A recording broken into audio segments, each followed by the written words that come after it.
Laura Panera was working in her church cleaning, and she spent a lot of time going through cleaning up the church building. It's a large worship center where she attended every Sunday.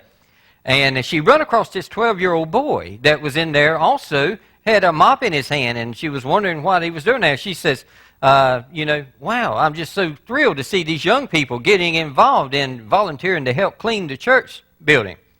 And so as she was there, he walks up to her and says, what did you do to have to clean the church? She says, I didn't do anything. I was, just volunteering to help. This is where I worship at, and I enjoy serving the Lord.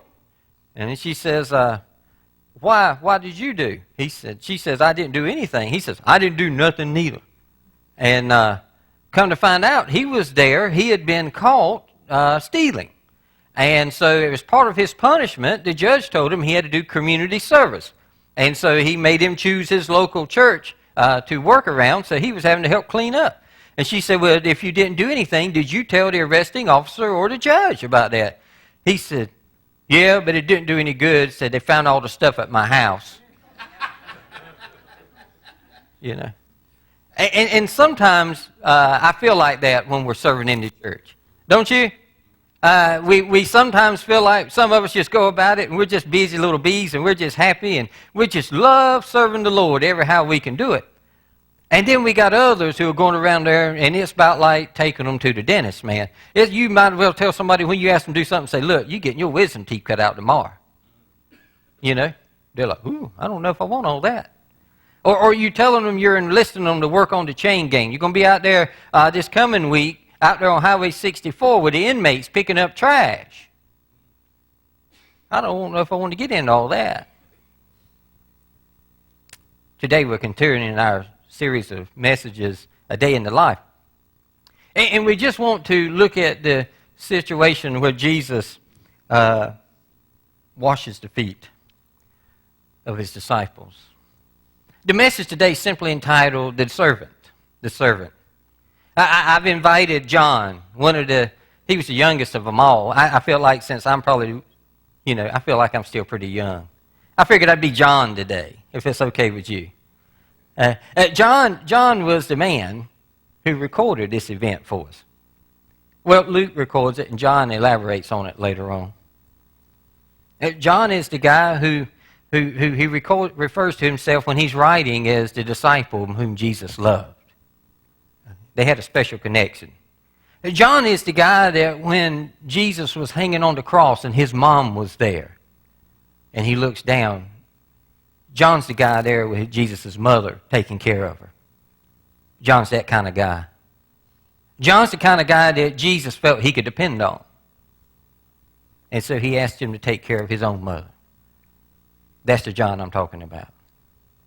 So here's John and the disciples. John would tell it this way.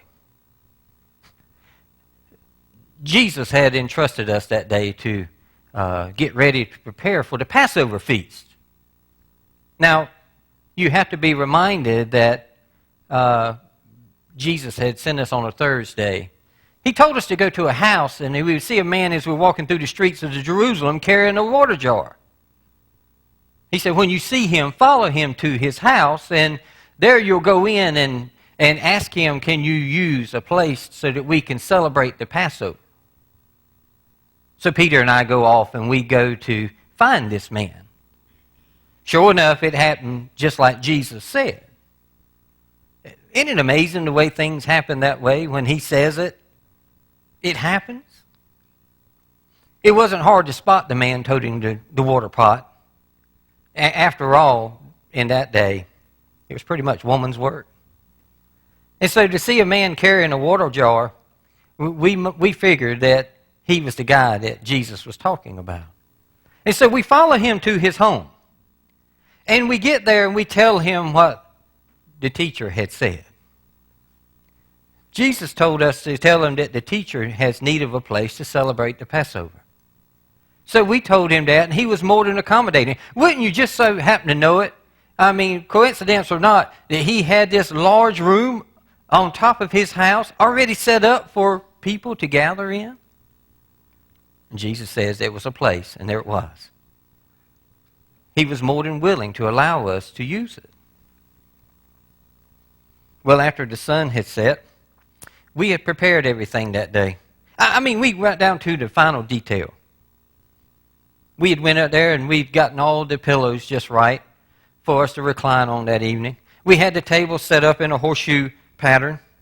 We had made sure that the lamb would have been prepared for us, the bitter herbs gotten ready, the dipping sauce for the lamb, the bread, the wine. There was nothing that we had left undone. Well, we thought so. We later found out that there was something that we had forgotten all about. And so we get to the upper room after sunset. We rush up. It's been a busy day of questioning and people coming around and always asking something of Jesus. That's the only bad thing about being one of Jesus' followers.